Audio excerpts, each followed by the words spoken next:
kita ini saya pastikan tentu sudah memiliki pengalaman menulis laporan penelitian. Ini yang paling penting.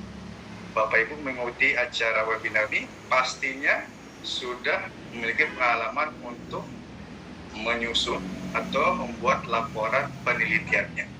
Ya, ini yang paling penting dulu. Sehingga saya membuat prokoaksi di awal. Jadi prokoaksi di awal ini saya membuat statement bahwa setiap guru pasti memiliki laporan penelitian. Kalau belum memiliki laporan penelitian, bisa kita sebut mungkin bukan guru, guru mengajar. Sedangkan tren guru saat ini adalah guru harus aktif juga mempublikasikan karya-karyanya, begitu dalam bentuk jurnal ilmiah, dalam bentuk buku ajar dan sebagainya. Tapi kontes kita hari ini adalah laporan penelitian. Kemudian pertanyaan selanjutnya bagi Bapak Ibu guru, saya provokasi nih, saya bukan memprovokasi, tapi memprovokasi agar Bapak Ibu memiliki curiosity, rasa ingin tahu dan mendalam sehingga menjadi aksi. Itu namanya provokasi. Apakah laporan penelitian Bapak Ibu itu hanya akan dipajang saja atau disimpan di lemari perpustakaan sekolah? Atau alternatifnya dipublikasikan di jurnal nasional sehingga memiliki nilai kebermanfaatan. Bagi guru yang memiliki sense of research yang tinggi, rasa kebermanfaatan akademiknya tinggi, pasti tidak ingin laporan penelitiannya hanya untuk dipajang, disimpan di lemari perpustakaan. Namun guru yang inovatif pasti ingin mempublikasikan karya-karyanya tersebut, laporan penelitiannya tersebut dalam jurnal nasional. Ini yang paling penting. Sehingga Bapak Ibu guru kami pastikan memiliki laporan penelitian dan siap untuk mempublikasikan laporan penelitiannya itu di jurnal nasional. Nah, ini sebagai provokasi pembuka saya bagi Bapak Ibu agar Bapak Ibu semangat untuk mengikuti materi selanjutnya. Lanjut, next. Sebelum kita masuk ke teknis aksi untuk bagaimana laporan penelitian Bapak Ibu itu dirubah menjadi artikel ilmiah yang layak dipublikasi, saya ingin menyampaikan dulu agar persepsi kita sama ya. Apa syarat laporan penelitian guru itu? Ini yang penting Bapak Ibu, supaya persepsi kita sama terkait laporan penelitian. Karena banyak yang berargumen bahwa laporan penelitian itu adalah hasil karya ilmuwan guru, padahal tidak ada metodologinya di laporan penelitian. Yang penting laporan penelitiannya itu ada berupa makalah instan, misalnya makalah berupa jadi. Ini kadang banyak persepsi yang kurang tepat. Sehingga kita pastikan dulu, syarat dikatakan sebagai laporan penelitian itu bagi guru adalah yang pertama dia asli dulu kan. Ini yang paling penting sekarang. Karena tren publikasi bukan hanya nasional, internasional saat ini ada dipastikan adalah originalitasnya, keasliannya. Pastikan bahwa laporan penelitian guru ini harus merupakan produk asli guru sesuai dengan mata pelajaran yang diambil. Kami percaya Bapak Ibu guru di sini pasti laporan penelitian asli, ya. Itu yang pertama. Yang kedua, ini yang disebut dengan perlu. Di perlu ini maksudnya adalah laporan penelitian dihasilkan guru itu harus dirasakan manfaatnya secara langsung oleh guru. Ini pentingnya mengapa guru-guru dalam melakukan membuat penelitian itu memang tujuannya langsung dirasakan manfaatnya untuk peningkatan kualitas pembelajaran di kelas. Kalau tidak ada dirasakan manfaat peningkatan kualitas pembelajaran, berarti itu bukan laporan penelitian guru itu, ya. Itu bisa jadi hanya konformitas mengikuti, mengada-ngadakan. Kalau orang dirasakan ada manfaatnya langsung, berarti itu masuk syarat laporan penelitian guru. Dari sisi keasliannya, dari sisi keperluan. Yang ketiga itu pastikan laporan penelitian guru ini harus dilakukan secara ilmiah. Laporan penelitian dihasilkan harus disusun secara ilmiah, sistematis, runtut, dan memenuhi persyaratan penulisan akademiknya. Oleh karena itu, di berbagai sekolah atau lembaga pendidikan itu pasti memiliki yang namanya pedoman atau panduan penulisan karya ilmiah guru atau penulisan laporan guru. Nah, ini kita percaya semua bahwa lembaga sekolah memiliki panduan itu. paling tidak panduan itu menjadi peta jalan bagi Bapak Ibu guru untuk membuat laporan. Yang terakhir, syarat laporan penelitian guru itu harus konsisten. Ini yang penting. Banyak laporan penelitian tidak konsisten antara bab per bab, antara subbagian per subbagian. Kenapa? Tidak ada peta jalan dalam penyusunan laporan penelitian. Sehingga konsistensi ini penting. Bagaimana supaya laporan penelitian guru ini dihasilkan harus memperhatikan keajekan atau konsistensi pemikiran yang utuh. Jadi komprehensif, keutuhannya dari awal, dari judul sampai kesimpulannya itu sinkron. Ini konsistensi. Dulu A sampai kesimpulannya tidak relevan dengan judul yang atas. Nah, ini yang perlu kita perhatikan. Itu Bapak Ibu guru yang penting dari syarat laporan penelitian. Next, biasanya juga saya selaku editor dari Jurnal Nasional itu sampai saat ini telah mencoba untuk sekaligus saya melakukan survei riset ini riset terkait dengan ribuan artikel guru yang telah saya review dan editing. Jadi ini berdasarkan pengalaman saya ya. Kenapa saya mencantumkan problematika di lapangan? Ini karena saya langsung merasakannya, menganalisisnya, menelitinya. Ribuan artikel guru yang saya review sejak 2013 yang lalu. Saya mulai untuk mengelola Jurnal Nasional ini. Jadi mayoritas laporan penelitian guru ini berdasarkan analisis ini riset saya adalah hasil duplikasi, fabrikasi dan falsifikasi. Ini harus kita akui bersama. Tapi apapun ini masalahnya masih bisa kita atasi bersama. Ya, ini jangan menjadi sistem down kita menjadikan kita lemah, tidak. Justru ini menjadi pembuka semangat kita untuk berkarya lebih inovatif lagi.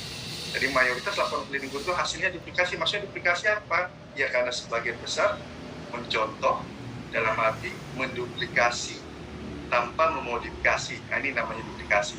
Dia mencontoh tapi tidak memodifikasi.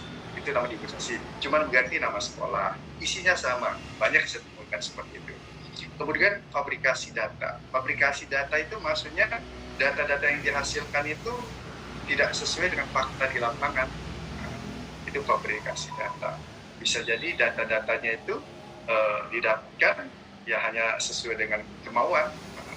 Termasuk satu relate dengan falsifikasi data. Nah, falsifikasi data itu termasuk dengan data-datanya yang penting sesuai dengan kemauan. Maksudnya guru ingin meneliti tentang penerapan model pembelajaran ini terhadap hasil belajar ini. Guru inginnya hasilnya bagus, ya nanti hasil penelitiannya juga bagus. Nah, ini yang banyak saya lakukan. Padahal laporan penelitian tidak harus hasilnya baik, maksudnya tidak harus berhasil. Apalagi contoh dalam laporan penelitian PTK. PTK itu hampir kita lihat bahwa laporan penelitiannya pasti berhasil. Jadi kecenderungan guru untuk melakukan fabrikasi atau falsifikasi tinggi, karena dipaksa untuk harus berhasil. Padahal ada jalan tengah. Jika PTK itu tidak berhasil, maka ada pendekatan lain yang harus digunakan untuk menindaklanjuti hasil penelitian tersebut. Kemudian problematika di lapangan yang kedua, next, ini yang paling kita rasakan bersama Bapak Ibu. Kami juga merasakannya. Tambah banyak guru-guru yang ingin dilakukan yang ingin didampingi dalam melakukan proses publikasi laporan penelitiannya ke jurnal. Mereka itu kurang percaya diri dalam berinovasi. Nah, ini pentingnya acara Guru Inovatif Indonesia ini untuk memfasilitasi Bapak Ibu yang kurang percaya diri ini untuk mau dan percaya dirinya tinggi untuk berinovasi. Karena yang namanya publikasi, penelitian, publikasi, menulis, apapun namanya itu harus berani berinovasi. Itu intinya. Kalau kita sebagai penulis, peneliti, atau pengajar, kita pendidik, tidak ada inovasi, maka tidak ada karya bagi kita. Artinya apa? Karyanya hanya mencontek, memplagiasi, itu saja karyanya bagi yang tidak berani berinovasi. Sehingga Bapak Ibu guru harus tanamkan terus rasa kreasi inovasi yang tinggi. Itu yang paling penting. Jangan berpikir bahwa penelitian saya tidak bagus, tulisan saya tidak bagus. Nah, ini pikiran-pikiran tidak sehat bagi perkembangan inovasi pendidikan kita. Hilangkan rasa percaya diri itu, tingkatkan ya. Agar karya-karya kita bisa terpublikasikan. Yang terakhir, ini problematika di lapangan saya temukan, mindset instan. Nah, ini yang sangat kita harus hindari. Tidak ada satu karya yang dapat kita hasilkan secara instan, baik buruk. Karya itu kita hasilkan dengan sistematis, sesuai dengan kerangka berpikir yang saya sebutkan sebelumnya. Sistematis artinya runtut, ada proses, ada tahap, ada prosedur yang harus kita ikuti. Sehingga mindset instan, yang penting ada laporan, yang penting ada kinerja kita sebagai guru untuk kita laporkan, ini dihindari. Sehingga guru-guru pun satu semester bisa menghasilkan karya terbaik jika mau berinovasi dan jika didampingi oleh, termasuk ini guru inovatif Indonesia, pasti bisa menghasilkan karya-karya terbaiknya per semester bisa menghasilkan karya terbaik, apalagi 1 tahun berapa karya bisa dihasilkan, itu luar biasa ya. Sehingga problematika di lapangan ini bisa kita minimalisir dulu, kita hindari, kita hilangkan, kita minimalisir masalah-masalah di lapangan kita. Oke, next. Kemudian ini kita berbagi pengalaman saja ya, bagaimana banyak guru-guru yang karya ilmiahnya, baik itu dalam bentuk laporan penelitian maupun publikasi. Laporan penelitian ke jurnal itu banyak yang macet atau tidak bisa dicapai sesuai dengan target. Yang pertama memang kita harus akui tidak kondusifnya iklim di sekolah, karena banyak memang guru-guru kita akui bersama bahwa target administrasi memang masih menjadi prioritas lembaga pendidikan kita itu, di semua lembaga pendidikan, baik itu dari tingkat dasar, menengah sampai tinggi ya, masih itu administratif memang. Sehingga tidak ada waktu alasannya bagi guru untuk misalkan meneliti atau menulis, membuat karya dan sebagainya, karena terkendala administrasi pekerjaan. Kurangnya dukungan untuk melakukan penelitian di sekolah. Memang kita temukan ada beberapa sekolah yang atmosfer untuk melakukan penelitian di sekolahnya itu tidak ada, sehingga minat guru untuk meneliti tidak ada. Kemudian ini yang paling banyak gitu, alasan guru bahwa terbatasnya referensi. Rata-rata kalau kita lihat laporan penelitian guru dari tahun yang sebelumnya, berapa puluh tahun yang sebelumnya sampai sekarang, pasti masih kita temui banyak guru yang membuat laporan penelitian dengan referensi jadul. Ini pasti kita temukan, ada yang tahun 98, ada 83, ada 90, 98, 2000, 2001, padahal referensi sekarang itu sangat-sangat mudah didapatkan, apalagi dengan pendukung manajemen tools referensi sekarang ini. Bapak Ibu bisa mendapatkan referensi terbaru dengan sangat mudah. Nanti ini saya jelaskan. Next. Kemudian tidak adanya program pendampingan rutin untuk publikasi, sehingga kita harus bersyukur, Bapak Ibu guru harus bersyukur adanya guru inovatif Indonesia ini bisa mendampingi, menjembatani keinginan Bapak Ibu untuk mendapatkan pendampingan secara rutin. Ini penting. Kita tidak bisa menghasilkan karya itu tanpa ada proses berbagi atau didampingi oleh orang-orang yang kompeten. Tidak bisa. Karya itu, karya yang baik, karya yang maksimal itu bisa kita hasilkan jika ada proses pendampingan yang didapatkan dari orang. Itu prinsip yang harus Bapak Ibu perhatikan. Kemudian ini masalah lazim yang kita temukan, memang alasan sebagian guru itu kalau tidak ada dana yang nggak bisa penelitian Bapak Ibu. Ya memang itu alasan klasik kita sebagai pendidik ya, kalau tidak ada dana penelitian tidak mau penelitian gitu ya. Padahal bisa saja kita meneliti dengan alokasi dana mandiri dan sebagainya. Itu tergantung keinginan kita untuk menghasilkan karya. Baik, next. Ini sedikit lagi ini masih di pembukaan Bapak Ibu sebelum saya menjelaskan teknis aksi bagaimana merubah laporannya.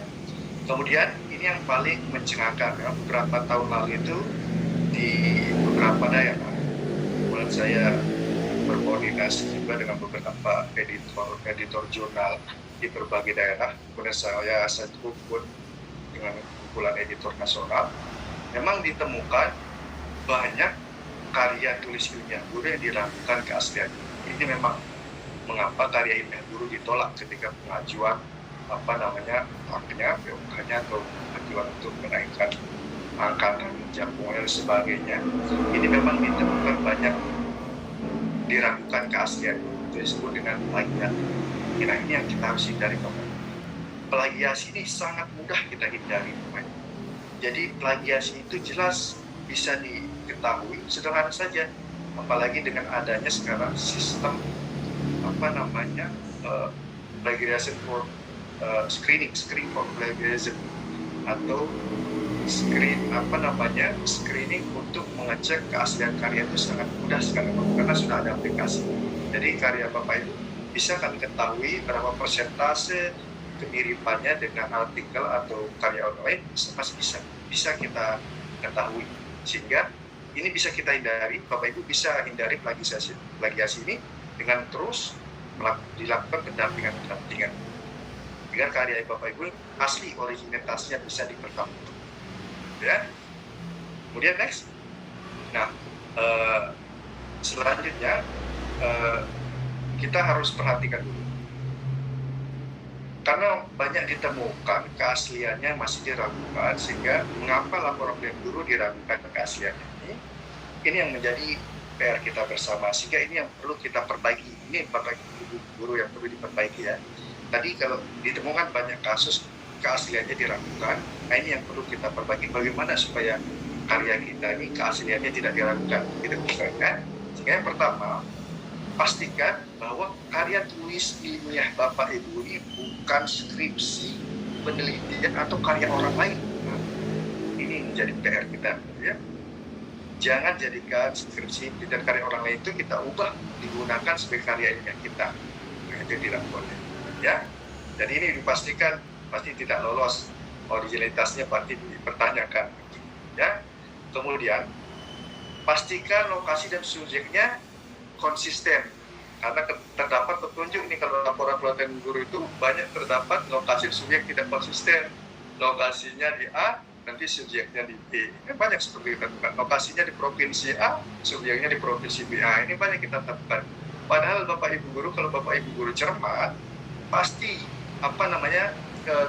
kesalahan data seperti ini bisa kita hilangkan atau minimalisir. Ini kalau Bapak Ibu cermat, ya. Karena kalau mental instan yang tadi, ini yang menyebabkan mental instan itu menjadikan tidak cermat dalam menulis karya. Kemudian yang ketiga, terdapat tanggal pembuatan yang tidak sesuai. Ini banyak sekali juga saya temukan ketika guru-guru menyampaikan laporan penelitiannya untuk direview. Banyak tanggalnya, ada pelaksanaannya tanggal bulan ini, misalkan tahun 2019, tapi di data awalnya ada 2017. Jauh sekali antara pelaksanaan dengan rencananya, itu kadang menjadi pertanyaan juga, kan? Kemudian next, ini mengapa laporan penelitian guru itu diragukan keaslian. Kemudian banyak ditemukan data yang tidak konsisten dan tidak akurat. Ini penyebabnya juga guru-guru, karena guru-guru dalam menganalisis datanya juga bingung kadang, ya, tidak paham cara menganalisis data yang diperoleh dari pengumpulan data di lapangan, sehingga dia bingung, sehingga terindikasi datanya tidak konsisten. Bisa jadi kalau reviewer melihat laporannya ini, oh ini tidak akurat, artinya keasliannya dipertanyakan. Bisa jadi reviewer berpandangan seperti itu, karena ketidakpahaman guru dalam melakukan analisis data. Yang terakhir selanjutnya ini, terdapat kesamaan. Ini yang paling mencolok biasanya, kesamaan isi gaya penulisan yang sangat mencolok dengan karya ilmiah. Ini yang banyak kami temukan. Kesamaan ini memang kesamaan secara term variabel itu tidak masalah. Misalnya Bapak Ibu meneliti motivasi belajar, tidak masalah. Se-Indonesia guru-guru meneliti motivasi belajar, meneliti aktivitas belajar, meneliti hasil belajar, meneliti apalagi yang lazim, yang general lah dilakukan oleh guru-guru, itu tidak masalah. Se-Indonesia guru-guru meneliti term variabel yang sama. Tapi yang menjadi masalah adalah ketika guru-guru dari sisi konten isinya itu sama, tidak ada bedanya, referensinya sama, kalimatnya sama, titik komanya sama, ini yang menjadi fatal, ya. Sehingga ini yang perlu kita perbaiki. Kita masih bisa memperbaikinya. Dan Bapak Ibu guru, kami percaya Bapak Ibu inovatif ini pasti bisa lebih baik dari keadaan kami sebelumnya. Baik, next. Kemudian beberapa hal lagi, yang satunya lagi adalah ini yang paling mudah kita temukan memang berapa banyak penyusunan karya ilmiah itu, khususnya dalam konteks laporan penelitian ini ya, dihasilkan dalam 2 judul setahun. Ini dalam 2 judul setahun ini artinya bisa jadi satu judul itu bisa dikembangkan menjadi beberapa judul, tapi isinya sama. Makanya banyak juga kita temukan fakta yang sama. Ini Bapak Ibu bisa meminimalisirnya kalau ada pendampingan seperti ini. Kalau didampingi, masalah-masalah seperti kesulitan Bapak Ibu guru untuk mengembangkan ide-ide karya laporan penelitian itu bisa mengembangkan di laporan-laporan penelitiannya bisa, tapi harus didampingi. Karena untuk minimalisir satu karya itu diduplikasi menjadi beberapa laporan penelitian yang sama di tahunnya, sama juga begitu jasanya. Oke, next. Nah, kemudian kita lanjut dulu sedikit lagi. Ini kesalahan khusus ini, nanti ini ada kaitannya dengan teknis-teknis yang akan saya paparkan sebagai waktu diskusi nanti. Ini biasanya kita pahami bersama lah Bapak Ibu. Insya Allah nanti materinya akan di-share oleh Guru Akademi Indonesia supaya Bapak Ibu bisa lebih detail untuk membaca masalah-masalah ini. Tapi pada dasarnya kesalahan khusus dalam laporan penelitian guru ini bisa kita pahami bersama ya. Apalagi Bapak Ibu guru berspekulasi dalam usul laporan penelitian ini masalahnya sebenarnya secara sistematis ya. Dimulai dari permasalahan penelitian yang dikaji yang terlalu luas, tidak secara spesifik terkait dengan masalah pelajaran di kelas. Ini yang banyak kita temukan. Dia mencontoh masalah yang terjadi di kelas A, di daerah A, tapi dia sedang berada di kelas C, yang masalahnya ada kelas C itu berbeda dengan kelas A. Nah, ini yang banyak terjadi masalah, sehingga masalahnya tidak spesifik ya. Dia terlalu luas karena mengeneralisir masalah. Oh, nanti sekolah A masalahnya pasti sama dengan sekolah B, seperti itu yang banyak terjadi dalam penelitian guru. Kemudian kajian teorinya juga terdapat tulisan tidak relevan. Nah, ini karena referensi tadi, masalah referensi yang lemah, referensi yang jadul, referensi yang out of date. Nah, ini masalah. Kemudian metode penelitiannya sesuai dengan kaidah penulisan karya ilmiah. Nah, ini yang banyak terjadi karena ini masalahnya sebenarnya pada masalah ketidakpahaman bagaimana memilih, memilah dan merancang metode penelitian. Nah, ini yang banyak kita temukan seperti itu. Kemudian data yang disajikan kurang lengkap. Ini juga masalah yang banyak kita temukan di laporan instrumen penelitian yang tidak dilampirkan. Kenapa? Tidak ada instrumennya. Instrumennya hanya dibuat berdasarkan hanya observasi saja. Saya membuat laporan penelitiannya, observasi instrumennya tapi tidak dibuat. Saya cuma mengamati, melihat. Itu masih kurang tepat juga. Ya, setiap instrumen itu pasti harus dibuat, kemudian dilampirkan kalau dilampirkan. Harus jelas instrumen, wujudnya jelas. Ya. Kemudian analisis data, ya, ini yang paling banyak kita temukan kelemahan untuk kesalahan khusus dalam laporan guru adalah analisis datanya tidak sesuai dengan metode analisis data.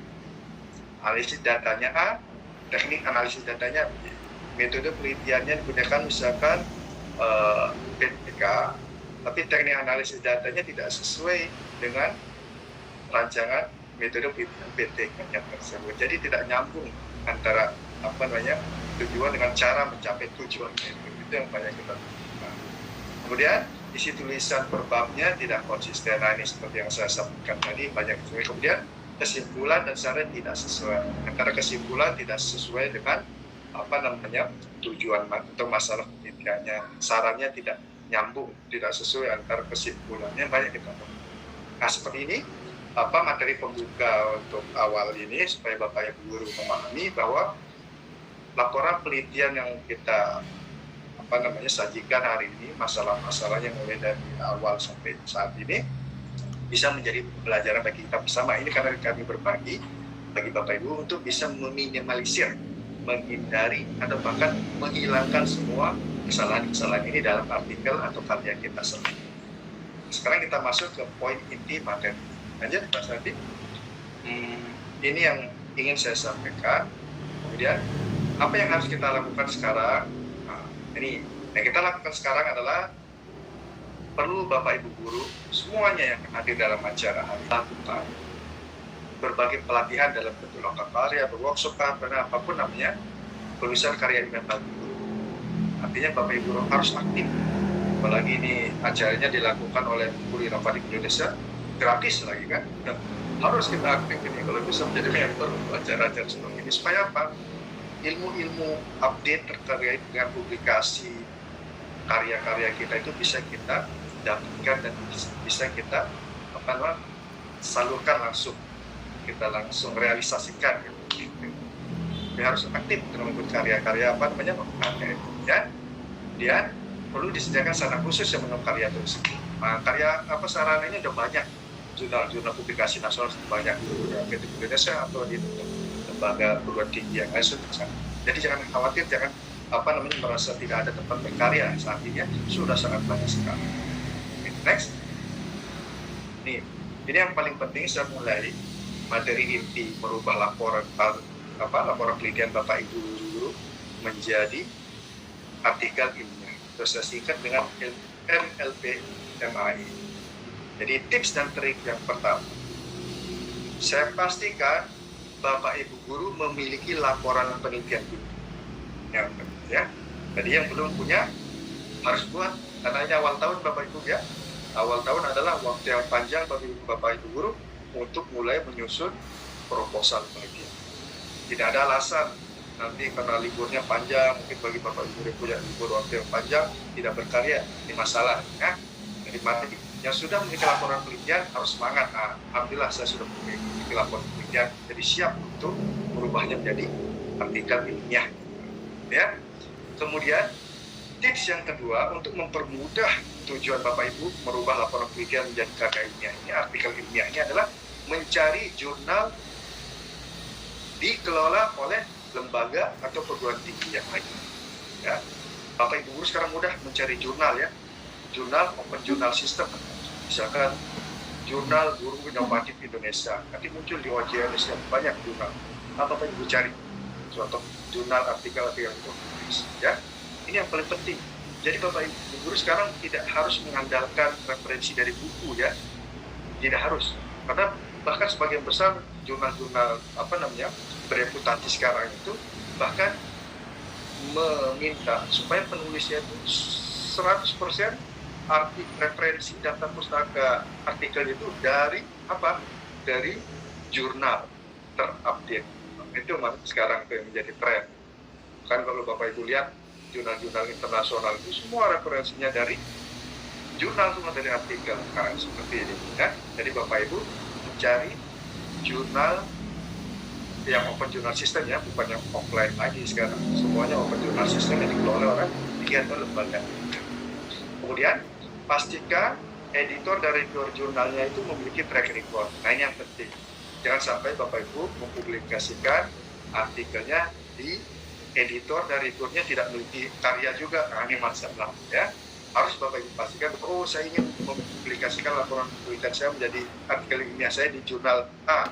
Saya melihat editor dari jurnalnya itu banyak karyanya. Nah itu supaya menjadi trigger, pemicu bagi kita untuk mau mempublikasikan artikel kita di jurnal tersebut. Ya, ini penting Bapak Ibu.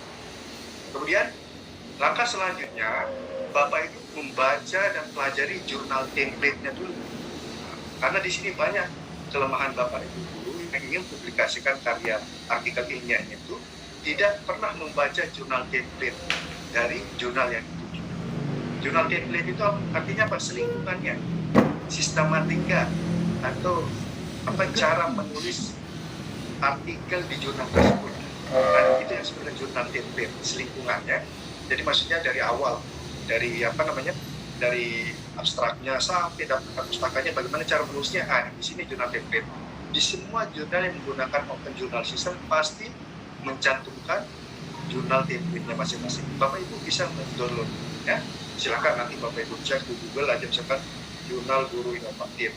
Nanti ada beberapa jurnal, ini salah satu aja, pasti di sana jurnal template. Ini penting supaya Bapak Ibu ketahui.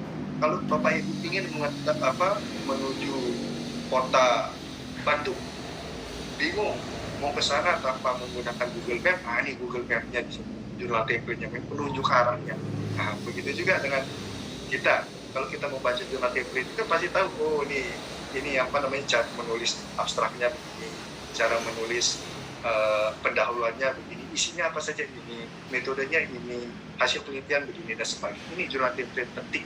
Ya, jangan sampai Bapak Ibu menulis tanpa membaca, memahami jurnal template masing-masing jurnal. Karena bisa jadi masing-masing jurnal punya jurnal template sendiri, punya gaya sendiri, ada yang berbeda-beda. Nah, ini harus diperhatikan. Bisa jadi nanti karya artikel Bapak Ibu ditolak karena apa? Tidak sesuai dengan jurnal template. Begitu juga kalau artikel Bapak Ibu mau di register, mau disubmit di jurnal saya, kalau tidak sesuai dengan template jurnal, pasti di-reject, ditolak otomatis, tidak dibaca lagi, tidak dilanjutkan. Nah, ini kita hindari ya, Bapak Ibu. Kemudian download contoh artikel yang sudah dipublish. Nah, ini penting sebagai acuan contoh Bapak Ibu. Download misalkan Bapak Ibu meneliti tentang PTK nih, tapi dengan variabel misalkan aktivitas belajar misalkan. Ini yang paling lazim contoh ya, aktivitas belajar siswa dan hasil belajar misalkan. Ini yang paling lazim, misalkan contoh yang paling mudah. Ini Bapak Ibu search di jurnal yang Bapak Ibu tuju tadi, search, cari kata kuncinya aktivitas belajar dan hasil belajar. Nanti akan muncul banyak sekali artikel-artikel yang sudah terbit. Itu caranya. Pastikan Bapak Ibu download semuanya. Ini sebagai referensi Bapak Ibu. Ya. Oh, begini caranya menulis artikel dengan judul ini. Oh, di jurnal ini kalau meneliti variabel ini seperti ini artikel yang diterima. Bapak Ibu baca, pelajari. Supaya apa? Bapak Ibu paling tidak bisa menjadi referensi Bapak Ibu ketika menulis artikel. Ini penting karena kita harus mengikuti gaya publikasi jurnal yang kita tuju. Supaya apa? Supaya artikel kita diterima. Karena bisa jadi antar jurnal, antar pengelola jurnal juga berbeda gaya dia.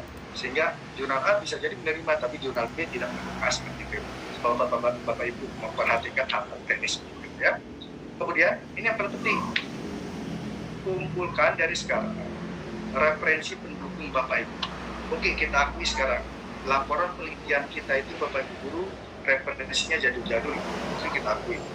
Misalkan referensinya Pak, mohon maaf referensi yang laporan penelitian saya itu ada yang tahun 97, ada tahun 2001, ada tahun 83, ada tahun 2003. Sekarang mari kita rechange, ganti. Bisa kita update referensi kita itu. Dengan apa? Kita kumpulkan referensi pendukung tadi. Dengan apa? Sekarang Bapak Ibu banyak sekali manajemen tools yang bisa kita gunakan. Referensi tools itu bisa kita gunakan. Yang paling mudah ini saya berikan contoh 3 saja. Yang lazim, yang paling mudah digunakan oleh guru-guru Indonesia. Yang pertama ini yang biasa Bapak Ibu temukan, Google Scholar pasti Bapak Ibu mudah temukan. Google Scholar itu adalah layanan bagi Bapak Ibu untuk mencari referensi jurnal-jurnal atau artikel-artikel ini yang sudah publish di seluruh dunia ini. Google Scholar, ya, baik yang berbahasa Inggris, bahasa Indonesia atau bahasa PBB lainnya. Bisa Bapak Ibu Google Scholar. Yang kedua, Garuda. Ini Bapak Ibu nanti klik di Google saja, Garuda Kemdikbud. Garuda itu Garda Rujukan Digital, itu bisa Bapak Ibu temukan artikel-artikel ilmiah yang sudah terpublikasikan yang terindeks di Garuda Kemdikbud. Garda Rujukan Digital. Ini Bapak Ibu akan temukan contoh-contoh referensi yang sangat banyak. Kemudian yang ketiga ini yang lebih menengah ya, karena ini indeksasi menengah, internasional menengah yang disebut dengan DOAJ, Directory Open Access Journal. Ini yang Bapak Ibu bisa temukan juga, bisa bahasa Indonesia, bahasa Inggris yang Bapak Ibu temukan referensinya di DOAJ. Ketik Google DOAJ, nanti akan muncul sistem pencariannya. Bapak Ibu klik judul artikel yang relevan dengan variabel penelitian Bapak Ibu. Itu caranya, ya, sangat mudah sekali. Dan yang paling penting dari tips yang berikutnya adalah mulai kerjakan, kurangi menghayal. Nah, itu yang paling penting. Jadi setiap Bapak Ibu tanya, Pak, bagaimana cara kita mulai menulis? Pak, bagaimana cara kita mulai berkarya? Jawab saja sederhana, mulai dikerjakan, kurangi menghayal. Nah, gitu deh. Biasanya Bapak Ibu guru yang mager, yang macet tulisannya karena terlalu banyak menghayal sesuatu yang tidak pasti, menghayal hal yang instan. Nah, dikurangi ya, kerjakan saja. Hari ini hanya dapat 1 paragraf, tidak apa-apa, kerjakan 1 paragraf. dikumpulkan jadi 30 hari jadi satu ilmiah. Coba, satu hari satu paragraf, kali 30 hari sudah jadi artikel ilmiah yang lain publikasi gitu kan. Jadi jangan dihayalkan, dikerjakan aja semampunya. Satu hari cuma jadi bisa satu halaman Pak, itu luar biasa sekali ya, begitu Bapak Ibu. Nah kemudian next, ini yang saya contohkan, ini yang saya tampilkan ini, Bapak Ibu nanti kalau Bapak Ibu cari di mesin pencari yang lazim kita gunakan Google ya, nanti Bapak Ibu klik DOAJ akan muncul mesin pencari referensi dari Director of Open Access Learning. Nanti Bapak Ibu tinggal search, klik variabel ini misalkan aktivitas belajar, maka akan muncul banyak ribuan artikel atau artikel yang sudah dipublikasikan dengan variabel aktivitas belajar, muncul banyak sekali. Mulai biasanya itu terupdate ya, tahun 2022 pasti ada yang muncul langsung 2022. Nah terkait dengan tahun publikasinya, saya sarankan Bapak Ibu menggunakan 10 tahun terakhir ya. Kalau sekarang 2022 berarti gunakanlah 2013 terakhir, itu paling bisa dikatakan. Setelah itu out of date kadaluarsa. Gunakan referensi yang terbaru saja, 2013, 14, 15, 16 sampai 22 kan luar biasa itu. Artinya penelitian kita itu mutakhir, referensinya saja mutakhir, apalagi karyanya gitu ya. Kemudian yang kedua ada Garuda. Nanti Garuda rujukan digital ini Bapak Ibu juga bisa mencari referensi materi-materi Bapak Ibu, variabel-variabel misalkan tentang hasil belajar matematika, hasil belajar biologi, hasil belajar sosiologi, banyak sekali akan muncul di sana ya. Bapak Ibu bisa menjadikan referensi. Kemudian yang paling mudah yaitu yang terakhir itu Google Scholar tadi. Nanti Google Scholar Bapak Ibu cari penerapan model pembelajaran blended learning, penerapan model pembelajaran berbasis masalah, penerapan model pembelajaran kooperatif. Banyak sekali itu, ribuan artikel yang bisa Bapak Ibu jadikan referensi. Cukup misalkan Bapak Ibu menjadikan referensi ini hampir 10 dari 3 referensi itu dalam biasa 30 referensi yang bisa itu dijadikan daftar pustaka di artikel luar biasa. Semakin banyak perisinnya artikel ilmiah itu, semakin banyak referensinya semakin bagus ya. Justru yang referensinya sedikit itu dipertanyakan kualitas artikelnya. Bisa jadi ini artikelnya itu dibuat atas dasar menghayal gitu ya, mengarang. Ini yang kita cari. Jadi semakin banyak referensinya semakin bagus, kan itu menandakan bahwa kualitas artikelnya semakin tinggi. Next, baik, ini akan menjadi poin kita, pendekatan aksi sedikit lagi waktunya kita akan bahas sedikit.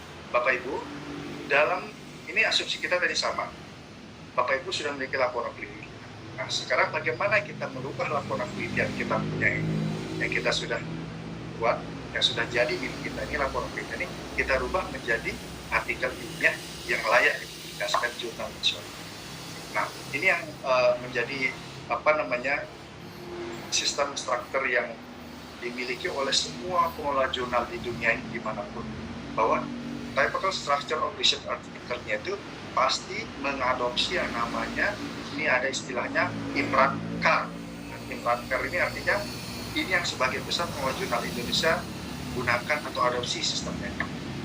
IMRACAR itu maksudnya pasti di awal memang ada judul, abstrak, kata kunci di atasnya itu. Baru di bawahnya itu pasti digunakan di sini. Ada IMRAC itu introduction, pendahuluan, metode penelitian maksudnya, result, hasil penelitian, dan pembahasan, dan discussion itu maksudnya pembahasan. Nah, IMRAC ini yang poin kunci dari artikel ilmiah yang biasanya semua jurnal-jurnal yang dikelola oleh pengelola jurnal di dunia menggunakan sistem IMRAC. CAR itu maksudnya apa? Di bawahnya ini conclusion itu kesimpulan, acknowledgement, ini misalnya Bapak Ibu menggunakan ucapan terima kasih ya. Di acknowledgement itu juga ada istilahnya, bisa disisipkan dengan saran atau rekomendasi boleh. Itu biasanya kebanyakan jurnal-jurnal. Kemudian referensi itu maksudnya daftar pustaka. Ini yang pasti Bapak Ibu pahami dulu ya, karena ini sistematika struktur artikel ilmiah yang diadopsi digunakan oleh semua jurnal itu biasa menggunakan IMRACAR. Jadi kalau ada artikel yang Bapak Ibu temui tidak menggunakan sistematika struktur ini, bisa dipertanyakan nanti ya. Oh ini bukan menggunakan imatikar ini, tapi menggunakan aturan sendiri, ya bisa jadi jurnalnya begitu ya. Tapi pastikan dia mengadopsi sistematika seperti itu. Next, nah ini saya menjadikan contoh sekarang. Jadi kita membuat perbandingan sekarang. Di laporan penelitian, di bagian awal laporan penelitian Bapak Ibu, pasti ada judul kan? Ada judul, ada abstrak, ringkasan, dan kata-kata. Ini bagian awal. Sekarang bagaimana kita merubahnya menjadi artikel ilmiah untuk diberi jurnal? Tidak sulit nih Bapak Ibu. Ini tidak sulit. Bapak Ibu tinggal apa? Menyesuaikan saja. Kalau di laporan penelitian ada 3 poin tadi, judul, abstrak, atau ringkasan, dan pengantar. Di jurnal dia membutuhkan apa? Ada judul, ada identitas penulis, dan abstrak. Nah, ini bedanya. Ya, kalau laporan penelitian begini, artikel di jurnal ini disebut dengan bagian awal. Mudah kan? Jadi Bapak Ibu, kalau di laporan penelitian bedanya ini ya, judul, abstrak, pengantar. Kalau jurnal nggak ada kata pengantarnya, adanya cuma judul, identitas penulis, abstrak. Nah, tidak mudah. Ya. Next, ini disebut bagian awal ya. Kemudian masuk ke bagian isi. Nah, bagian isi itu apa Bapak Ibu? Di laporan penelitian itu yang lazim ya, yang lazim kita temui adalah apa? Misalkan bab 1 pendahuluan, bab 2 kajian teoritis, kajian pustaka, bab 3 metode penelitian, bab 4 hasil penelitian, bab 5 kesimpulan. Nah, bagaimana kita merubahnya jadi artikel di jurnal? Kalau begini format sistematika di laporan penelitian, kalau di artikel jurnal itu, laporan penelitian itu dirubah, bagian isinya menjadi apa? Yang poin A pasti isinya pendahuluan, kemudian yang B metode penelitian. Itu lazimnya jurnal-jurnal yang dikelola itu biasanya tidak menggunakan kajian teoritis atau literatur, biasanya tidak ada. Tapi ini tergantung kembali ke pola jurnalnya ya. Ada yang menggunakan, ada yang tidak. Tapi saya menggunakan karena peran kami tidak menggunakan kajian teoritis ya. Langsung dia dari pendahuluan ke metode penelitian. Kemudian yang C hasil penelitian maksudnya, ini paparan data hasilnya. Kemudian yang D pembahasan, yang D baru kesimpulan. Nah, ini disebut dengan bagian isi dari artikel. Artinya apa? Modal bahan menulis artikel ilmiah Bapak itu sudah ada, karena isian dari laporan penelitian itu tinggal kita konversi menjadi artikel di jurnal. Ini bahannya sudah ada, ini yang penting. Yang penting bahan kita sudah ada, materi kita sudah ada. Nah ini yang penting, daripada tidak ada materi, begitu kan bagaimana menulis. Nah, jadi yang penting kita pastikan materi kita sudah ada, bahan materi laporannya sudah ada. Tinggal bagaimana kita konversi ke artikel. Ini yang disebut dengan bagian isi. Next, yang disebut dengan bagian akhir adalah di laporan penelitian ada daftar pustaka, ada lampiran. Nah, ini daftar guru-guru biasanya lampirannya banyak, ya. Daftar pustakanya jadul-jadul. Nah, biasa itu kita pasti itu. Daftar pustakanya itu yang jadul-jadul. Bisa jadi antara laporan penelitian itu sama daftar pustakanya apa yang kita temukan gitu ya. Ini rahasia umum kita bersama. Tapi tidak menjadi stop dan kita melemahkan semangat kita. Jadi kita bisa perbaiki semua. Di artikel jurnal tidak di bagian akhirnya itu disebut dengan, bisa Bapak Ibu di jurnalnya itu termasuk ini bagian dari aturan jurnal masing-masing ya, ada memberikan kesempatan bagi Ibu untuk menuliskan ucapan terima kasih bagi misalkan pemberi dana penelitian, ucapan terima kasih kepada kepala sekolah atau pihak sekolah, ucapan terima kasih kepada siswa dan sebagainya. Terakhir adalah referensi atau daftar pustaka. Ini daftar pustaka yang saya harapkan tadi Bapak Ibu mengutip referensi mutakhir terbaru dari aplikasi referensi yang konsisten. Ini yang disebut dengan bagian akhir. Jadi paling tidak Bapak Ibu dari melihat pemaparan saya ini mudah-mudahan bisa mudah ya. Oh ternyata memahami cara merubah laporan penelitian ke artikel ini mudah ya.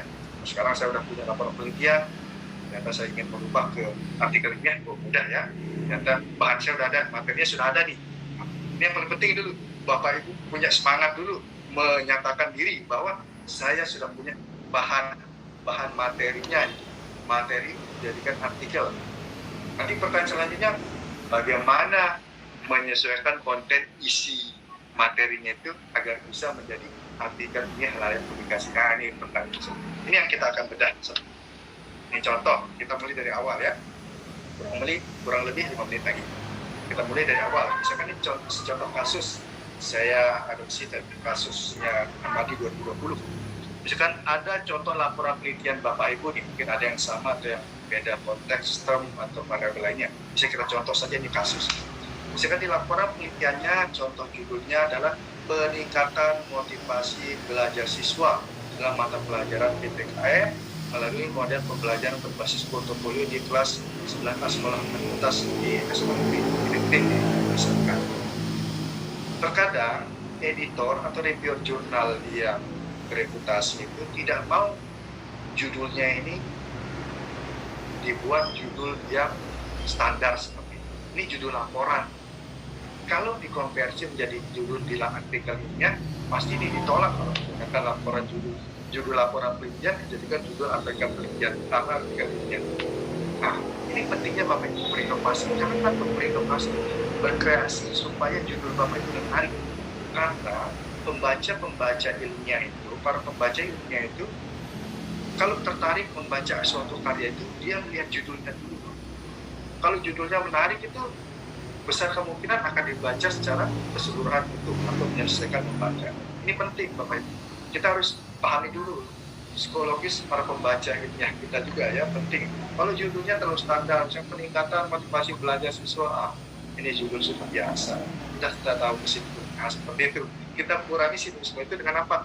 Kita kreasikan judul kita ini supaya menarik.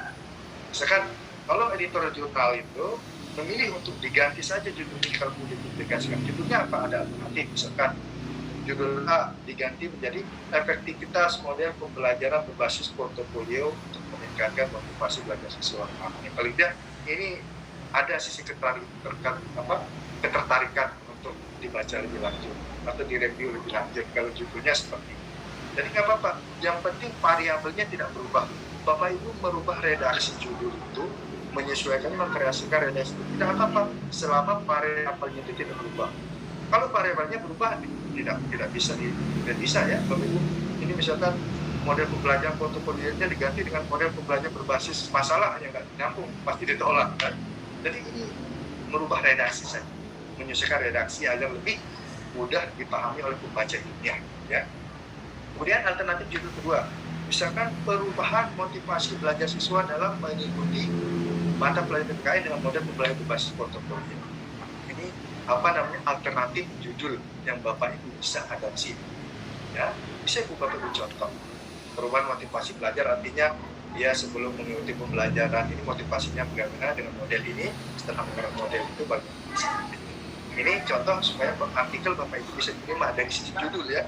Jadi bagaimana judul itu penting bagi seorang editor atau reviewer jurnal penting. Kalau judulnya tidak menarik pasti ditolak nanti. Sehingga bagi Bapak Ibu sudah punya laporan penelitian, judulnya contohnya seperti ini misalkan, nggak apa-apa dirubah redaksinya supaya mudah dipahami pembaca ilmiah terutama sehingga mudah diterima oleh pengelola jurnal nasional. Itu Bapak Ibu ya. Jadi jangan takut berubah judul. Nah, ini yang bagian awal tadi. Ini saya tampilkan contoh aja, tampilan awal dari contoh template jurnal yang sudah lazim kita temukan di jurnal-jurnal nasional kan. Jadi nanti kalau bagian awal jurnal artikel Bapak Ibu yang sudah dikonversi dari laporan ke artikel ilmiah itu akan Bapak Ibu temukan di awal itu pasti ada judul. Judul itu maksimal 15 kata. Ada pengelola jurnal yang menemukan ada 14 kata, aja silakan itu tergantung pengelola jurnalnya. Ya, yang pasti standar judul itu memang maksimal 15 kata. Ini menggambarkan terkait dengan variabel penelitian. Seperti tadi contoh judulnya tidak perlu saya bahas. Kemudian di bawah judul itu ada namanya identitas penulis, nama penulis, afiliasinya, dan corresponding author atau email penulisnya. Itu yang wajib ada. Selama Bapak Ibu memilih mempublikasikan di jurnal yang menggunakan Open Journal System atau OJS, pasti Bapak Ibu diminta untuk melengkapi identitas penulis dan afiliasi bersama emailnya. Nah, ini juga sebagai saran saja bagi Bapak Ibu ya, pastikan email Bapak Ibu itu gunakan email yang sesuai dengan nama Bapak Ibu. Saya banyak memberikan rekomendasi bagi penulis-penulis Bapak Ibu guru Indonesia itu, kalau bisa namanya itu sesuai dengan namanya sendiri di emailnya. Sekarang namanya kan Siti Fauziah, tapi nama emailnya itu Siti Keren 75.gmail.com. Istilah tentang email itu dihilangkan, ya, diganti saja. Menggunakan nama kita sendiri. Misalkan nama kita sitifauzia@gmail.com, ya kan? Atau disempurnakan sitifauzia@sma1@gmail.com. Seperti itu, gunakan nama asli kita supaya pembaca juga paham ini penulisnya profesional, gitu. Ya, jangan menggunakan email-email samaran, nama-nama yang tidak sesuai dengan nama kita, ya. Kemudian di bawah asosiasi itu ada abstrak bahasa Inggris dan bahasa Indonesia. Memang lazimnya jurnal-jurnal nasional itu sekarang mengadopsi semua artikelnya itu harus menggunakan abstrak bahasa Inggris dan bahasa Indonesia.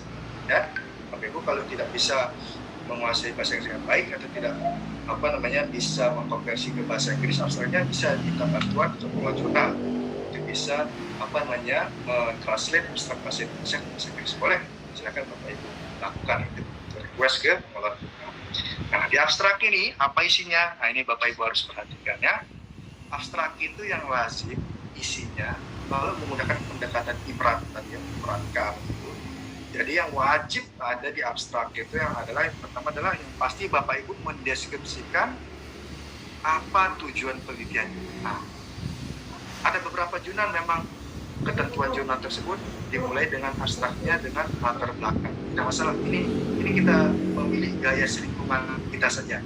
Kita mengikuti publis di jurnal tertentu, kita harus mengikuti gaya selingkungannya seperti itu, ya. Tapi lazimnya yang digunakan adalah tujuan. Langsung di abstrak itu dia menjelaskan penelitian ini bertujuan untuk langsung to the point dia.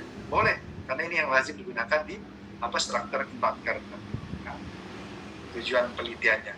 Kemudian yang kedua, apa yang dijelaskan? Bapak Ibu deskripsi metode yang digunakan apa? Metode yang digunakan adalah penelitian pendekatan kelas dengan pendekatan kuantitatif misalnya. Metode penelitian digunakan adalah deskriptif dengan pendekatan kualitatif. Itu the point dia, ya. Jadi tidak tidak mengambang, tidak terlalu teoritis juga. Di abstrak tidak ada teori lagi. Dia operasional, ya, konkret operasional. Nah, setelah menjalankan itu digunakan, selanjutnya adalah disebutkan instrumennya.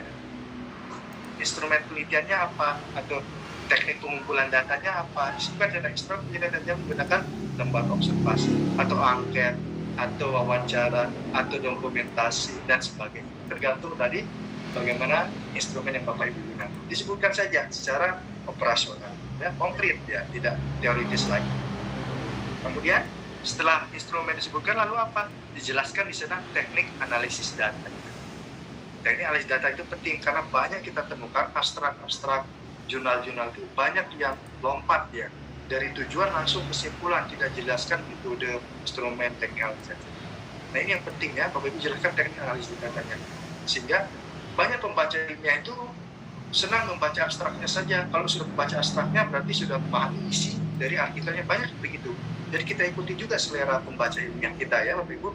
Kalau mau jurnal kita dibaca, kita baca, nggak apa-apa, kita ikuti selera mereka. Ya.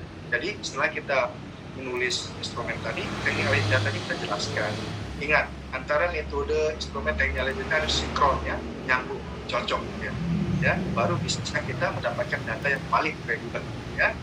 Baru setelah teknik analisis data, kita baru menjelaskan yang namanya hasil penelitian atau temuan penelitian kita. Di sana kita jelaskan pokok-pokok poin temuan penelitian kita. Jadi bukan kita hanya menjelaskan bahwa penelitian kita berhasil, tidak cukup. Di abstrak itu tidak cukup kita menyebutkan bahwa penelitian ini berhasil, berhenti di siklus 2 titik. Tidak begitu cara memberikan paparan data hasil penelitian kita di abstrak ya. Tapi kita memaknai bahwa hasil penelitian kitanya apa, implikasinya apa, itu yang paling penting ya. Sehingga para pembaca ternyata hasil penelitiannya ini jadi bermanfaat ya. Seperti itu pertanyaan pembaca itu. Kalau mereka bermanfaat berarti dia ingin membaca lebih jauh ke isi dari penelitian. Nah, ini di abstrak ya Bapak Ibu ya. Nanti Bapak Ibu bisa melihat lebih detail lagi di materi yang di-share oleh panitia ya. Next, ini sedikit lagi di bagian pendahuluan Bapak Ibu nanti bisa melihat isi-isi dari masing-masing poin tadi ya. Tadi kan sudah dijelaskan format sistematika dari laporan penelitian bagaimana artikel ilmiah seperti ini. Yang pertama pendahuluan itu pastikan bahwa pendahuluan itu yang dari laporan penelitian Bapak Ibu harus Bapak Ibu sesuaikan ya dengan konten ini. Jadi konten pendahuluan itu isinya apa Pak? Isinya adalah ini, Bapak Ibu menuliskan secara sistematis, ya sistematis secara berurutan. Jadi yang pertama ditulis adalah di paragraf awal tuh dia langsung to the point ke latar belakang umum, masalah umum materi penelitian kita ini apa masalah. Kemudian dikaitkan dengan kajian literatur terdahulu sebelumnya, dikaitkan dengan kajian atau hasil penelitian yang relevan lainnya, kaitkan dengan masalah umumnya dengan masalah hasil penelitian yang relevan lainnya, kaitkan ya. Gunakan referensi-referensi yang saya sebutkan tadi. Kemudian apa? Baru Bapak Ibu menjelaskan secara spesifik masalah penelitian yang dihadapi di lokasi penelitian. Ini penting nih, karena banyak artikel-artikel yang saya temukan tidak menjelaskan secara spesifik masalah yang dihadapi di lokasi penelitiannya, tidak dijelaskan. Dia menggunakan masalah umum yang dihadapi oleh sekolah-sekolah lain. Namun di sekolah tempatnya penelitian tidak sesuai dengan materi yang dibaca penelitian. Ya, jadi pastikan ada 3 poin. Bapak Ibu menjelaskan masalah yang terjadi dalam pembelajaran, misalkan mata pelajaran matematika, masalah umumnya seperti ini. Di Indonesia masalah pembelajaran matematika itu seperti ini. Kemudian kaitkan dengan kajian-kajian hasil penelitian yang relevan. Sudah ada penelitian sebelumnya, dikaitkan bahwa hasil penelitian A atau hasil penelitian B dikaitkan. Kemudian baru Bapak Ibu menjelaskan masalah spesifik penelitian. Masalah spesifik itu terkait dengan lokasi penelitian itu, apa masalah spesifiknya sehingga relevan untuk diteliti lebih lanjut. Sehingga di bagian pendahuluan ini Bapak Ibu tutup dengan, di akhir pendahuluan ditutup dengan dituliskan tujuan dari artikel tersebut. Nah, ini sistematika dari bagian. Kemudian next, bagian metode penelitian. Ini kita menggunakan pendekatan aksi ya Bapak Ibu. Jadi pendekatan aksi itu langsung kita berpikir bisa action gitu ya. Itu namanya pendekatan aksi. Jadi kita bukan mikir lagi, sudah ada materi kita mikir lagi, enggak. Jadi pendekatan aksi itu Bapak Ibu diajak untuk berpikir langsung aksi. Nah, setelah acara ini Bapak Ibu langsung aksi menyusun artikel ilmiahnya ya. Gitu. Kemudian di bagian metode penelitian apa isinya? Ini deskripsi operasional bukan teoritis ya. Metode penelitian itu bukan teoritis lagi Bapak Ibu ya. Bukan, tidak ada lagi Bapak Ibu menjelaskan nanti menurut Sugiono, menurut Aripunto, menurut Ridwan, bukan itu lagi sebenarnya. Padahal metode penelitian itu adalah deskripsi operasional sebenarnya. Sehingga Bapak Ibu tinggal menjelaskan, deskripsikan metode penelitian digunakan adalah rancangan penelitiannya bagaimana, populasi, sampel, subjek penelitiannya apa, di mana, sekolahnya di mana, lokasi dan sebagainya boleh. Kemudian instrumen pengumpulan datanya apa, dijelaskan secara operasional ya. Kemudian terakhir teknik analisis datanya menggunakan analisis deskriptif atau analisis deskriptif kuantitatif atau statistik. rumus ini bagaimana silahkan ya, boleh. Jadi Bapak Ibu menulisnya di bagian metode ini secara operasional saja, tidak perlu teoritis lagi ya. Kalau teoritis ini nanti di laporan penelitian kan sudah selesai di laporan penelitian, karena di sana cantumkan referensi misalnya, boleh kalau di laporan penelitian. Oke, ini di bagian metodenya. Dan next, ini bagian dari poin dari artikel itu adalah di bagian hasil penelitian dan penelitian. Jadi Bapak Ibu, banyak kesalahan yang kita temui, kelemahan artikel itu, bahwa hasil penelitian dan pembahasan hanya berisi paparan data hasil penelitian saja. Ini yang banyak kami temukan. Maksudnya apa? Jadi di poin hasil penelitian dan pembahasan ini kami temukan hanya sekedar paparan datanya saja, tidak ada analisis pembahasan atas temuan dari data penelitiannya tersebut. Begitu Bapak Ibu ya, banyak kita temukan gitu. Jadi dia memaparkan data penelitiannya saja, misalkan hasil penelitian variabel ini ditemukan, dijelaskan saja datanya, tapi tidak ada analisisnya mengapa datanya seperti itu, mengapa penelitian, mengapa variabel ini begitu. Apapun tidak ada analisis pembahasannya. Ini yang masih minim kita temukan. Bahkan dukungan hasil penelitian relevan juga masih minim kita temukan ya. Sehingga hasil penelitian pembahasan isinya apa? Jadi Bapak Ibu, jadi tuliskan temuan-temuan ilmiahnya secara scientific, diperoleh dari hasil penelitian yang dilakukan, tapi harus ditunjukkan dengan data-data yang memadai. Data-data yang memadai itu maksudnya apa? Next, Ini yang maksudnya. Jadi on the next itu temuan ilmiah tersebut harus dijelaskan secara saintifik melalui atau meliputi. Yang pertama, dalam menulis hasil penelitian dan pembahasan itu Bapak Ibu, jadi frameworknya itu langkah pikirnya itu Bapak Ibu harus menjawab ini. Apakah temuan ilmiah yang diperoleh? Dalam meneliti kan pasti ada temuan ilmiah yang kita peroleh. Itu yang kita jelaskan. Itu yang banyak kita bahas di bagian ini. Kemudian mengapa hal itu bisa terjadi? Itu yang kita di sana meneliti. Kita penulis itu mampu menuangkan temuan-temuan kita itu bisa kita jawab, deskripsikan, narasikan secara detail misalnya. Kemudian mengapa parameter itu seperti itu? Misalkan dia berhasil di siklus 2 berhasil, berarti Bapak Ibu jelaskan mengapa keberhasilan di siklus 2. Dijelaskan, kaitkan dengan data-data yang memadai data-data yang memadai dan dukungan hasil-hasil penelitian yang relevan tadi. Ini menjadi satu kesatuan, ya, holistik, komprehensif. Ya, Bapak Ibu, ini penting. Jadi semua pertanyaan tersebut harus dijelaskan secara saintifik, tidak hanya deskriptif, tidak hanya paparan data, tapi ditunjang dengan fenomena besar yang penting. Di selain itu, Bapak Ibu harus juga menjelaskan perbandingannya dengan hasil penelitian relevan yang lainnya yang sama topiknya. Ini penting. Jadi pembahasan itu adalah kesempatan Bapak Ibu untuk menyandingkan hasil penelitian Bapak Ibu dengan hasil penelitian yang relevan lain. Ini yang seninya kita menulis di bagian hasil penelitian pembahasan.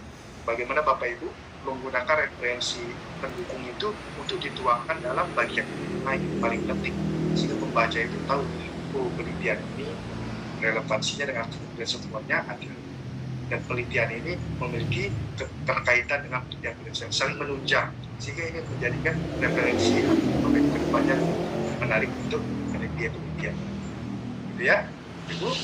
Ya, lanjut, next. Yang selanjutnya, terakhir ini. Nah, ini di bagian kesimpulan. Bapak Ibu, kesimpulan kita sudah tahu bersama, tetapi yang pesan saya sebenarnya kesimpulan ini. Kesimpulan itu sebenarnya kita tidak sifatnya mengulang-ulang data, mengulang-ulang deskripsi sebelumnya. Tapi sebenarnya kesimpulan itu berisinya apa? Isinya adalah pemaknaan atas hasil penelitian. Ini yang paling penting sebenarnya. Jadi kesimpulan itu sebenarnya bukan mengulang deskripsi awal dari data yang kita temukan, bukan. Itu kebanyakan terjadi. Bapak Ibu guru mengulang hasil penelitian A-nya di bagian sebelumnya, ditulis di kesimpulan dengan hal yang sama. Sebenarnya bukan begitu. Lebih baik Bapak Ibu memaknai hasil penelitian itu sehingga bisa dijelaskan di kesimpulan dengan lebih konkret. Karena dia lebih konkret kesimpulan itu, bukan lagi paparan data lagi. Jadi kesimpulan itu menggambarkan jawaban dari tujuan penelitian yang sudah ditentukan sebelumnya. Jadi gampangnya sederhana saja. Kalau kita ingin melihat konsistensi sebuah artikel itu, lihat saja antara di abstrak dengan di kesimpulan. Ini kita perhatikan saja. Jika dia konsisten antara tujuan penelitian dengan kesimpulannya, karena tujuan penelitiannya harus terjawab di kesimpulannya, maka kalau dia sinkron, nyambung, berarti penelitiannya, artikelnya ini konsisten. Nah, gitu aja cara kita menguji sebuah artikel itu konsisten atau tidak. Ya. Kalau kesimpulannya tidak sesuai dengan kesimpulan di abstrak, juga misalnya, berarti tidak konsisten. Ada misleading atau tidak cocokan misalnya. Kemudian next, kesimpulan selanjutnya yang terakhir, yang saran. Nah, ini yang paling penting, banyak Bapak Ibu guru terlewatkan, padahal setiap artikel kita pasti memiliki kontribusi konstruktif, ya, kontribusi yang membangun untuk penelitian selanjutnya. Sehingga saran ini penting. Ada istilah saran dan rekomendasi. Nah, ini tergantung pada pengelola jurnal, ya. Dia menggunakan istilah saran dan rekomendasi, sebenarnya pada intinya sama, memberikan kontribusi konstruktif bagi pengembangan penelitian selanjutnya. Jadi saran ini, apa yang Bapak Ibu tulis, ini menggambarkan hal-hal yang akan dilakukan terkait dengan gagasan selanjutnya. Mungkin dari penelitian Bapak Ibu ini perlu ditindaklanjuti untuk topik penelitian yang lain yang relevan. Ini penting. Saran ini harus sifatnya konstruktif, operasional dan konkret, bukan general lagi. Jadi bukan umum. Jadi saran bagi guru, misalnya bagi guru agar menggunakan model pembelajaran inovatif ide. Nah, itu bukan saran, itu kita hanya memberikan nasihat saja, karena dia memberikan nasihat secara general, secara umum. Kalau saran artikel penelitian itu dia sifatnya konkret dan spesifik, ya. Jadi bagi saran bagi guru misalkan agar menggunakan model pembelajaran kooperatif tipe apa, karena alasannya apa, dijelaskan alasannya juga beserta alasannya supaya peneliti atau para pembaca atau para guru itu bisa memahami sarannya tersebut, ya. Jadi bukan general, bukan sifatnya umum. Nah, ini banyak kekeliruannya di sana, ya. Yang terakhir terkait dengan ucapan terima kasih tadi sudah kita jelaskan. Terima kasih ini bagi siapa, silakan Bapak Ibu ucapkan dari misalkan dananya dari sekolah, terima kasih sekolah atau lembaga pendidikan lainnya, silakan. Ini ucapan terima kasih teknis saja. Ini yang terakhir yang penting saya sampaikan di bagian daftar pustaka. Bapak Ibu, tadi saya sudah sampaikan bahwa daftar pustaka referensi itu sangat mudah Bapak Ibu. Jadi tidak ada alasan lagi bagi Bapak Ibu tidak mendapatkan referensi mutakhir. Jadi sekarang bisa menggunakan Google Scholar, Garuda, dan DOAJ mencari referensi-referensi terbaru, sehingga artikel yang baik itu sebenarnya banyak referensi luar. Bisa lah sekarang Bapak Ibu, ya, cari 25 artikel yang relevan, cari 30 artikel yang sangat mudah sekali Bapak Ibu, ya. Jadi gunakan artikel-artikel mutakhir, karena 80% sumber primer itu sangat dibutuhkan dalam artikel-artikel, ya. Kemudian Bapak Ibu dari sekarang gunakan atau belajar bagi yang belum bisa menggunakan referensi tool seperti Mendeley namanya, ya. Bisa nanti mungkin dari guru Indonesia memfasilitasi ini, atau mungkin sudah ada pelatihannya.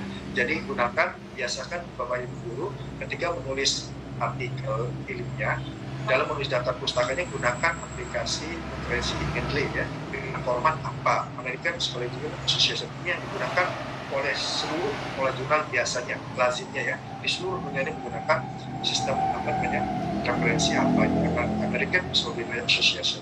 Jadi kemudian Bapak Guru terus mau belajar, ya, apa yang belum kita miliki, belum kita pahami kuasanya, kita belajar terus Bapak Ibu. Karena belajar ini sifatnya lah lifelong learning, belajar sepanjang hari. Ini prinsip kita sebagai pendidik, ya, tidak ada waktu batasan untuk belajar. Belajar itu sepanjang hayat, dari sejak dini sampai kita mau tutup usia, ya Bapak Ibu. Demikian materi singkatnya, mudah-mudahan bisa menambah wawasan, menambah ilmu, sekaligus menambah semangat Bapak Ibu untuk menghasilkan karya-karya ilmiah yang terpublikasikan secara nasional. Bukan hanya karya ilmiah di perpustakaan saja, di lemari perpustakaan, berhenti di lemari perpustakaan, tidak. Tapi kita ingin laporan Bapak Ibu, laporan penelitiannya bisa terpublikasikan di jurnal-jurnal nasional yang bereputasi. Begitu Bapak Ibu, terima kasih. Salam sehat dan salam sukses. Assalamualaikum warahmatullahi wabarakatuh. Waalaikumsalam warahmatullahi wabarakatuh.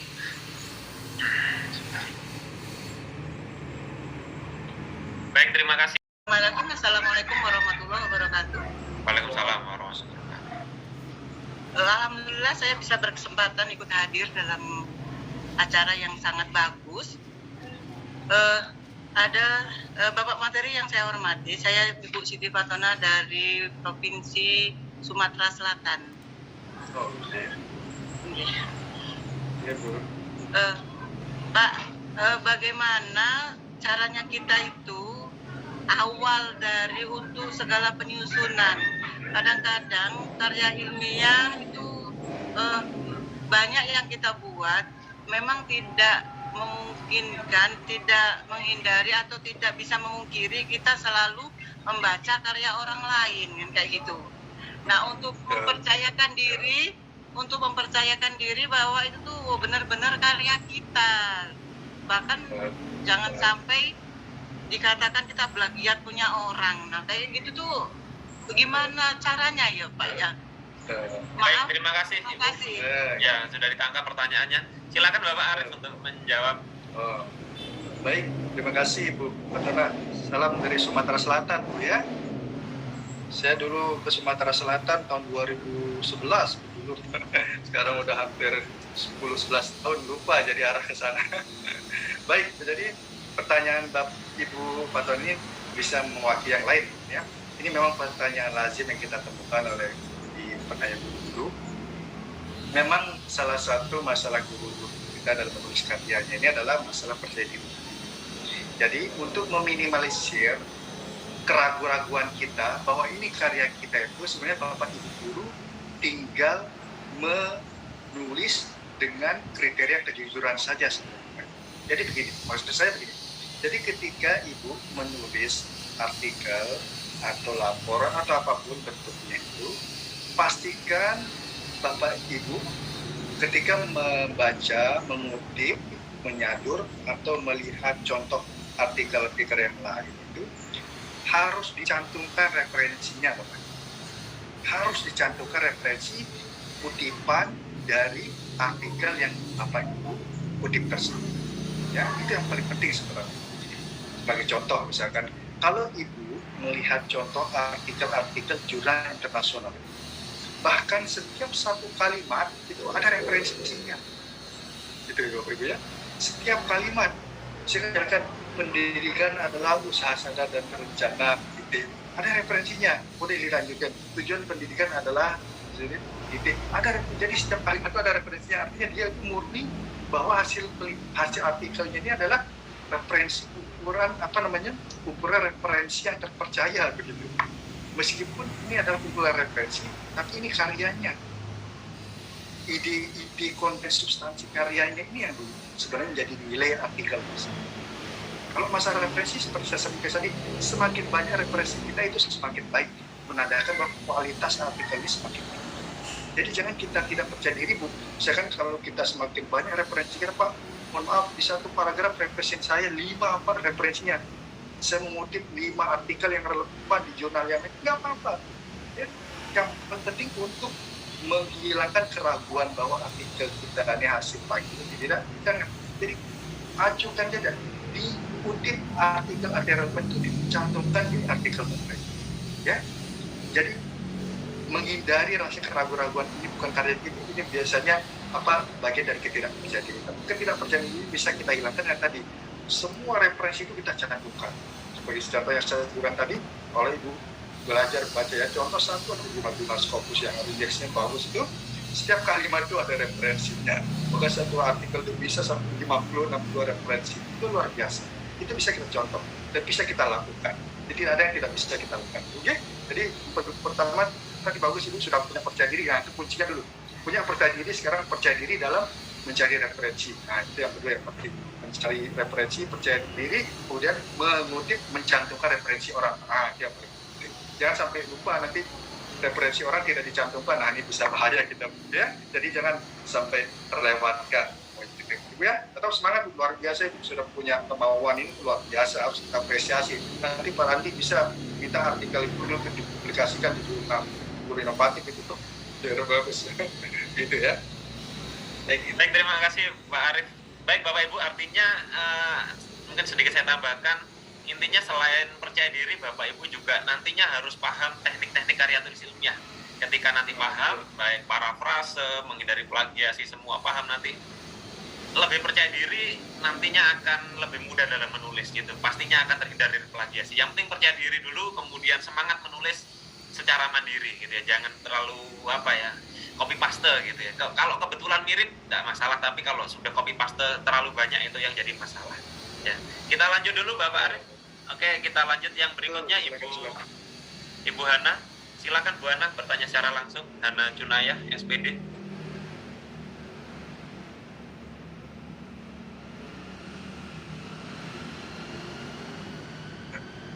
Bisa dibuka mikrofonnya Ibu? Oke, masih proses loading. Kita lanjut dulu. Sebentar. Bapak P193 Bangu namanya Bapak. Mohon maaf tidak ada namanya. Silakan Bapak. Oke, terima kasih banyak atas kesempatan yang diberikan kepada saya. Saya beruntung sekali bisa mengikuti webinar pada kesempatan ini. Kebetulan saya mengajar juga Pak, tapi bukan mengajar di sekolah dasar atau saya mengajar di keperawatan Pak, di D3 keperawatan. Dan penelitian ini juga sering kami lakukan. Setiap semester harus buat satu penelitian jadi 1 tahun 2 seperti apa yang disampaikan Pak Arif tadi. Saya mempunyai kendala ini Pak tadi dari konsistensi ini Pak.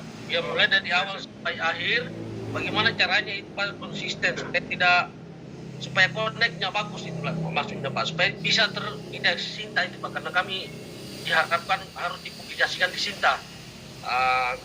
Salah satu kendala saya itu bagaimana mengkonekkan itu Pak, mulai dari pendahuluan, kajian teori, metodologi, kemudian hasil, bagaimana caranya Pak supaya bisa ada teori-teori tertentu Pak supaya bisa connect itu Pak. Jadi saya kira itu saja Pak. Terima kasih banyak. Oh mohon maaf, saya dari Sulawesi Tenggara Pak, dari Sulawesi Tenggara Kendari, tepatnya di Kabupaten Kolaka. Baik, terima kasih Bapak. Silakan Bapak Arif. Terima kasih Pak Banu ya Pak ya, Sulawesi Tenggara. Mudah-mudahan Bapak selalu sehat di sana, luar biasa. Bapak sudah memiliki target ini. Dulu Sulawesi Tenggara sudah diminta guru-guru untuk publikasi di Indeks Sinta ya. Tapi Bapak luar biasa. Untuk dapat publikasi di Sinta biasanya kita harus rutin dulu untuk publikasikan karya-karya kita di jurnal nasional ya. Kita bisa rutin publis dulu di jurnal inovatif dulu baru bisa ke Sinta. Tapi tidak begitu Pak. Jadi begini. Jadi konsistensi artikel ilmiah itu Bapak bisa lihat dari struktur artikelnya dulu ya. Misalkan dari judul, abstrak sampai pada tahap hari kesimpulan itu, konsistensi yang dimaksud oleh editor reviewer itu biasanya adalah keajekan antara term-term atau variabel yang diteliti dalam artikel itu apakah dideskripsikan secara sistematis dan runtut. Nah, ini yang paling penting. Kadang banyak artikel guru-guru itu di antara judul, term variabel di judulnya tidak konsisten dengan term variabel yang dibahas di bagian pendahuluan. Di bagian pendahuluan tidak konsisten dibahas di bagian metode penelitian. Pada metode penelitian itu tidak sesuai dengan variabel yang dibahas di bagian pendahuluan. Begitu juga di bagian pembahasan. Padahal guru-guru menjelaskan pembahasannya tidak sesuai dengan tempat variabel yang dibahas di bagian judul untuk pendahuluan. Ini banyak terjadi ketidakkonsistenan.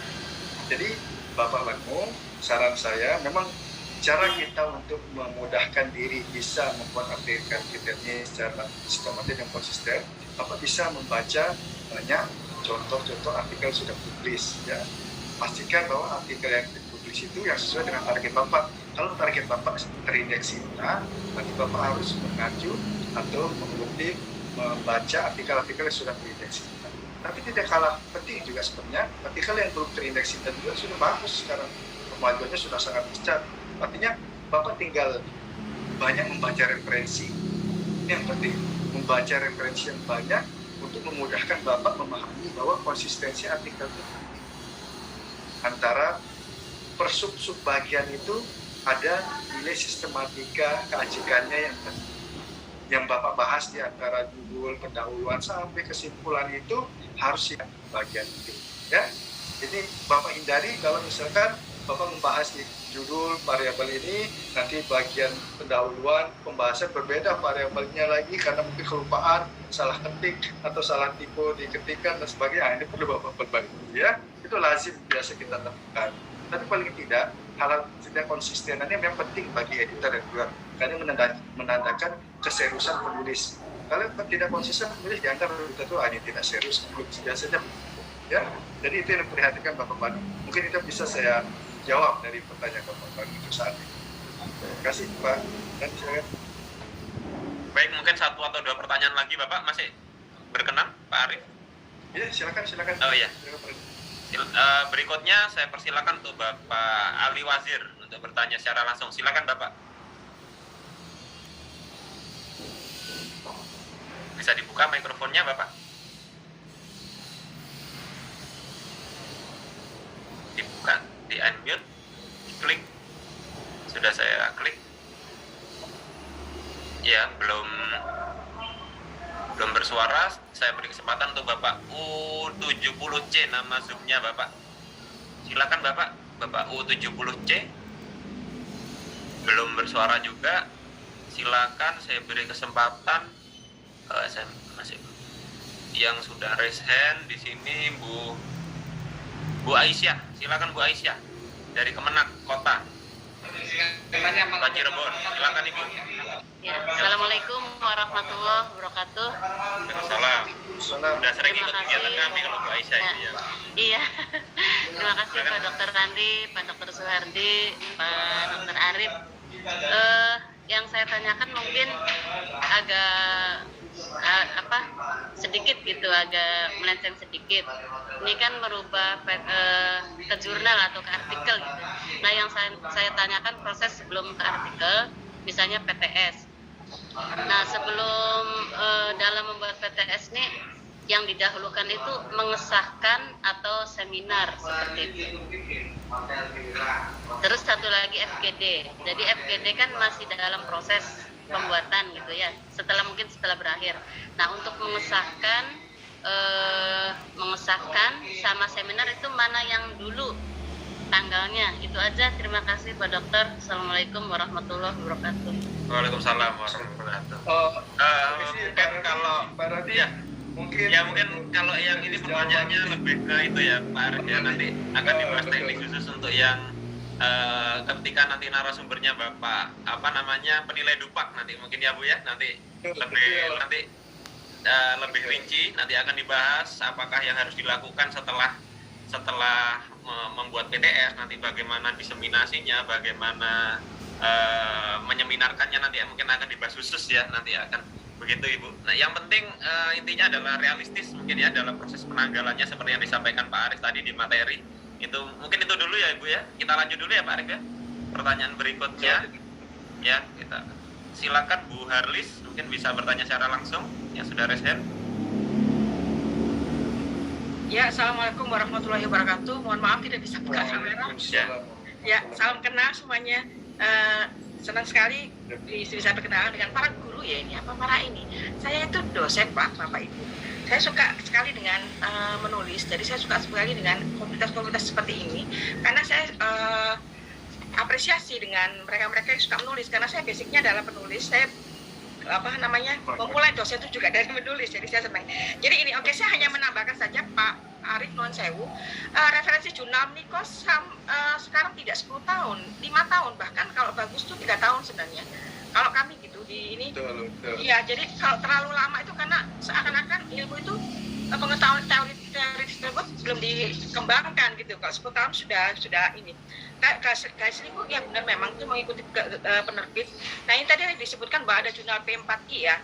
Saya udah buka, itu bagus sekali, nanti saya bisa masuk juga di situ, karena kalau dosen tuh mesti kan tuntutannya adalah selalu publikasi Pak, Bapak Ibu. Kemudian tadi ini sebenarnya ini tidak bisa hanya sekali terus bisa, itu tidak bisa. Tadi nanya bagaimana mensinkronisasi ya, perlu coaching klinik memang, jadi memang harus terus-terusan gitu. Jadi memang gitu. Nah, tadi takut disebut karya orang lain, memang referensi itu harus ada. Mendeley itu enak banget gitu, tinggal ini, tapi jangan lupa kita memparafrase gitu. Kalau kita memparafrase nggak masalah, biasanya hanya tanda hubung aja nggak terdeteksi oleh Turnitin gitu kan. Itu jadi saya ini aja Pak Arif, saya ingin menjadi volunteer gitu untuk ini, kalau misalnya ada coaching klinik atau apa gitu. Hanya itu aja saya. Baik, terima kasih. Terima kasih banyak. Ya, terima kasih saran dan masukannya Ibu Harlis. Baik, mungkin kita lanjut dulu ya. Sangat terima kasih Ibu Harlis, nanti kami sampaikan dulu kepada tim. Memang mungkin sedikit merespon bahwasanya memang yang disampaikan Pak Arif tadi 10 tahun memang disarankan, artinya juga andai kata memang Bapak Ibu mengambil jurnal yang sebagai referensi 5 tahun terakhir juga lebih baik, 3 tahun terakhir juga lebih baik. Artinya secara umum masih 10 tahun terakhir gitu. Untuk coaching klinik seperti yang sudah disampaikan oleh Ibu Harlis tadi, apakah ada Bapak Ibu, kami nanti membuka coaching kliniknya yang sudah rutin kita lakukan mulai bulan April ya, hampir kalau nggak Maret, April, jadi hampir sekitar 1 tahun. Setiap bulannya sekitar ada 100 guru yang sudah kami publikasikan di jurnal P4I. Itu adalah yang sudah kami lakukan di Inovatif Indonesia. Ya, kita lanjut dulu Bapak Ibu. Satu pertanyaan lagi mungkin terakhir, Ibu Rohana silakan. Ya, belum bersuara. Ya, oke. Saya rasa karena memang waktunya sudah cukup, mungkin bisa kami akhiri. Mungkin sebelum kami akhiri, mungkin bisa Pak Arief berikan pesan-pesan untuk Bapak Ibu, bagaimana mungkin pesan-pesan penutup. Silakan Pak Arief. Oh ya, terima kasih Pak Randi. Baik, Bapak Ibu Guru Indonesia, saya menyampaikan beberapa pesan sedikit terkait dengan karya. Jadi, saya untuk pesan saya ini dengan sebuah diksi dari Imam Al-Ghazali, bahwa jika kita bukan anak raja, maka menulislah. Itu pesan. Jika kita bukan anak raja, maka menulislah.